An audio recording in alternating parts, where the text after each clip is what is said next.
BTST STBT time क्या carry करें Monday के लिए? गावा सर शुरुआत करिए। लॉन्ग और वो होना चाहिए Hindalco. Again bounce back candidate, काफी डाउन हुआ है, एक अनस्ट्रेचिंग की हम उम्मीद कर रहे हैं। ट्रेड करा है 617, स्टॉप होगा 5 रुपए, 612 रुपए, टारगेट 630 हिंडाल्को। हिंडाल्को। रचना जी आप क्या पिक करेंगे? जी हम टेक महिंद्रा को शॉर्ट करेंगे। टेक महिंद्रा 1662 पे है, हम 1685 का ऐसे लगा कि इसको शॉर्ट करके लेके जाएंगे और टारगेट लगाएंगे 1630 का। ठीक है, टेक महिंद्रा एसटीबीटी। राजेश जी आप क्या पिक कर रहे हैं, एसटीबीटी या बीटीएसटी?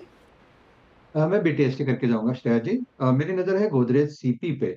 देखिए इसका आज का क्लोज अच्छा है, 50 डे में कोई इसने सपोर्ट को इसने होल्ड किया है, रिस्पेक्ट किया है, और जो चार्ट दिखा रहा है वो यही दिखा रहा है कि इसका जो नेक्स्ट टारगेट होगा वो रहेगा करीबन 1240 का। तो it's a buy in Godrej CP. Stop loss रहेगा करीबन करीबन 1155 का।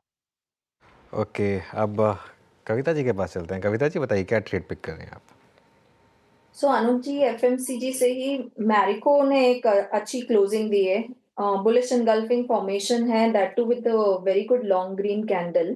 ये मूव एक्सटेंड होना चाहिए। 675 के प्राइस टारगेट दिखते हैं चार्ट्स पर। स्टॉप लॉस मेंटेन करना चाहिए 656 का। और कविता जी मेरिको पे कॉल दे रहे हैं। कविता जी ध्यान दीजिएगा, आपकी एक सामान आपका चोरी हो गया। बताइए क्या है वो। बहरहाल चलते हैं भाईती जी के पास। आशीष भाईती जी क्या पिक कर रहे हैं आप?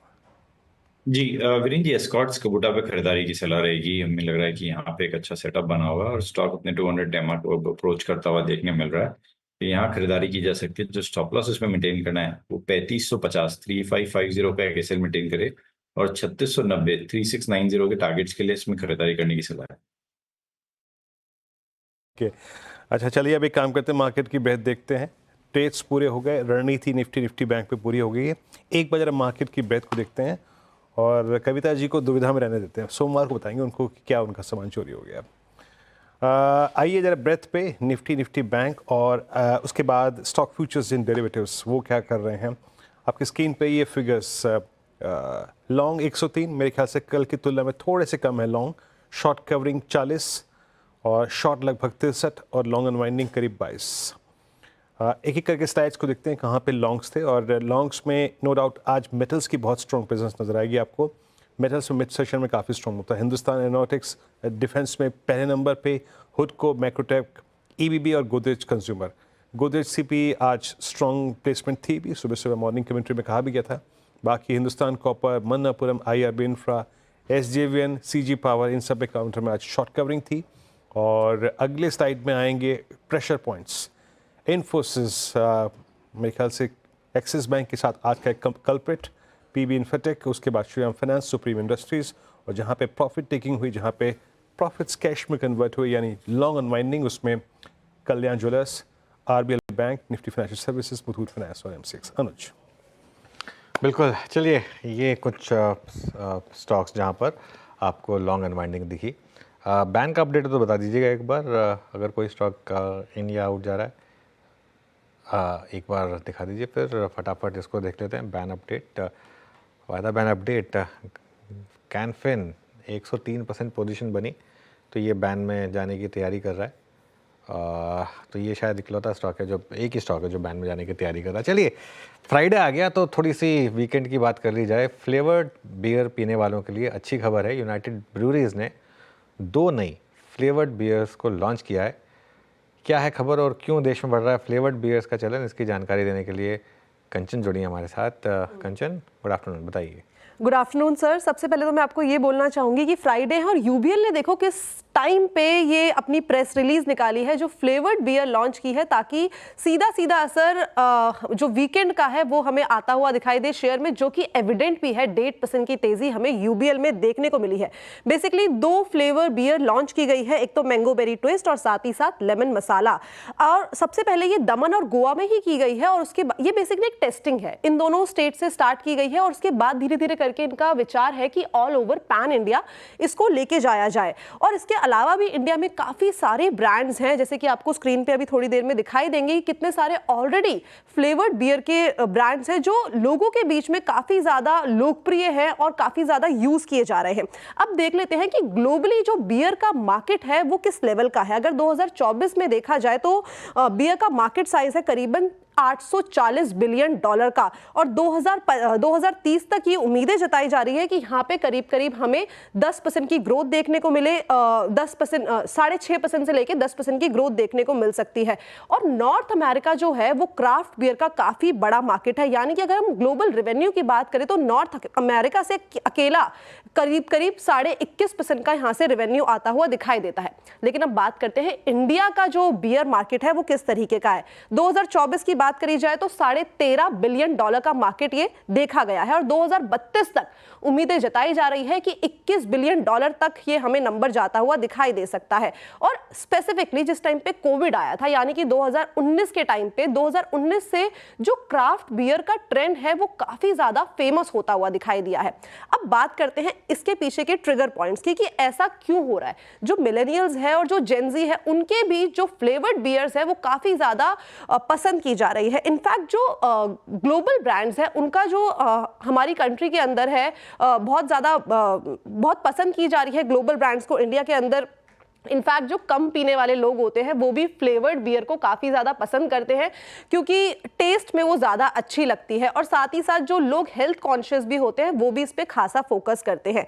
अब एक चीज़ मैं यहाँ पे मेंशन करना चाहूँगी कि जो ये दोनों फ्लेवर्ड बियर लॉन्च हुई है वो सेल्स में तो यूबीएल के ज़्यादा कंट्रीब्यूशन नहीं देने वाली है, बिकॉज अभी ये 2 ही जगह हुई है, दमन एंड गोवा में। लेकिन अगर इसे ये ऑल ओवर पैन इंडिया में एक्सपैंड करते हैं तो वहाँ से नंबर्स में हमें एक अच्छा खासा इजाफा आता हुआ दिखाई दे सकता है। इनफैक्ट जो मार्केट एक्सपर्ट्स हैं वो भी इस सेक्टर की कंपनी में काफ़ी ज़्यादा बुलिश है। उम्मीदें जताई जा रही है कि जो नतीजे आएंगे वो पॉजिटिव साइड में हमें आते हुए दिखाई देंगे। लेकिन अनुज सर, मैं आपसे पूछना चाहूँगी कि रिसेंटली अभी कोई गोवा जाने का प्लान बना रहे हैं?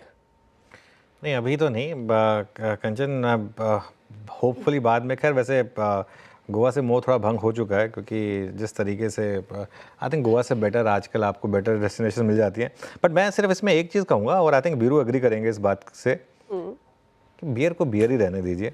मतलब मैंगो लस्सी बियर, मैंगो लस्सी पी लीजिए अगर आपको पीनी है ना वीरू। मतलब ये जो एक चलन चला है ना, एक किसी भी चीज़ में ये सब ज़बरदस्ती इनोवेट करने के लिए इनोवेट करना। आपको फ्लेवर ड्रिंक पीनी है, फ्लेवर ड्रिंक पीजिए ना। एक स्पेशली फ्राइडे इवनिंग को एक थोड़ा सा रिलैक्स, काफ़ी लोग मानते हैं, अब कई लोग नहीं मानते होंगे, मैं कोई एडवाइस नहीं कर रहा हूँ वैसे, और ना ही कोई सजेशन दे रहा हूँ, लेकिन एक फ्राइडे इवनिंग को एक पूरे हफ्ते के उसके बाद एक, जैसे कहते हैं ना, एक बियर का कैन, या फिर एक वो जो कई लोग एंजॉय करते हैं उसको, उसमें ज़बरदस्ती के फ्लेवर्स मत डालिए। वीरू, आपका क्या व्यू रहेगा? बिल्कुल, मुझे लगता है सबसे उत्साहित कंचन ही नजर आ रही हैं, आप और मैं तो बिल्कुल नहीं है ना। अपन तो बिल्कुल नहीं है। हाँ, आई थिंक ये शायद कंचन चाह रही थी कि आप पूछें ये सवाल। That was one way of, मतलब कंचन शायद जानबूझ के सवाल पूछा था कि आप उनसे पूछें उसके बाद काउंटर। सर ने मेरी मुंह की बात नहीं, मैं श्रेया से पूछना चाहूंगी। कल हम एक लिंक कर रहे थे, वहाँ पे श्रेया ने बोला था कि श्रेया जेनजी के अंदर आती है, और यहाँ पे मैंने मेंशन किया था कि मिलेनियल्स और जेनजी में काफी ज्यादा फेमस है। श्रेया, आपका क्या टेक है? बियर तो मैं पीती नहीं कंचन, तो मेरा कोई टेक ही नहीं है। चलिए अब एक काम करते हैं, अब थोड़ा सा टाइम कम है कंचन, शुक्रिया। एक बार वीरू के पास चलते हैं। वीरू, थोड़ा सा वीकेंड की फिल्मों के बारे में बता दीजिए। अरे अनुज, आज इमरजेंसी रिलीज़ हो रही है कंगना स्टारर, और मेरे ख्याल से काफ़ी समय से इस पर बात हो भी रही है, तो देखना चाहिए। मेरे ख्याल से पॉलिटिकल ड्रामा है ये, और ये मेरे ख्याल से इस देश का सबसे बड़ी एक घटनाओं में से एक थी। तो इमरजेंसी, और इसमें जयप्रकाश जी का किरदार निभाया है अनुपम खेर ने, और मिलिंद सुमन ने सैम मानेकशॉ का। तो ये किरदार, ये मूवी आपको देखनी चाहिए। दूसरी बैक इन एक्शन ये है जेमी फॉक्स और कैमरन डियाज की। ये एक CIA एजेंट्स थे जो रिटायर्ड, उनका कमबैक कैसे हुआ उस पर ये मूवी है। और अनुज, ये जो ब्लैक वारंट है ना, ये नेटफ्लिक्स की सीरीज़ है, ये ज़रूर देखिएगा। ये तिहाड़ जेल के जेलर थे सुनील गुप्ता, उनकी बुक पर आधारित ये सीरीज़ है। अगर आपको रंगा बिल्ला केस के बारे में या फिर चार्ल्स शोबराज के बारे में उनके कैरेक्टर्स को समझना है या देखना उन्होंने क्या किया, ये सीरीज जरूर देखिएगा अनुज। मैंने इसका भी एक एपिसोड देखा, प्रभावशाली था यकीन मानिए। बट इमरजेंसी तो सब देखेंगे मेरे ख्याल से। इमरजेंसी सब देखेंगे। रावत सर, आप जा रहे हैं देखने? जा तो नहीं रहा, मैं जाता तब जब मुझे कोई इनवाइट मिलता है। इस बार इनवाइट नहीं है, एक था इनवाइट, वो कैंसिल हो गया। देखने चाहिए, एकदम जुगाड़ निकाल लिया है तभी इनवाइट मिलने पे ही जाऊंगा।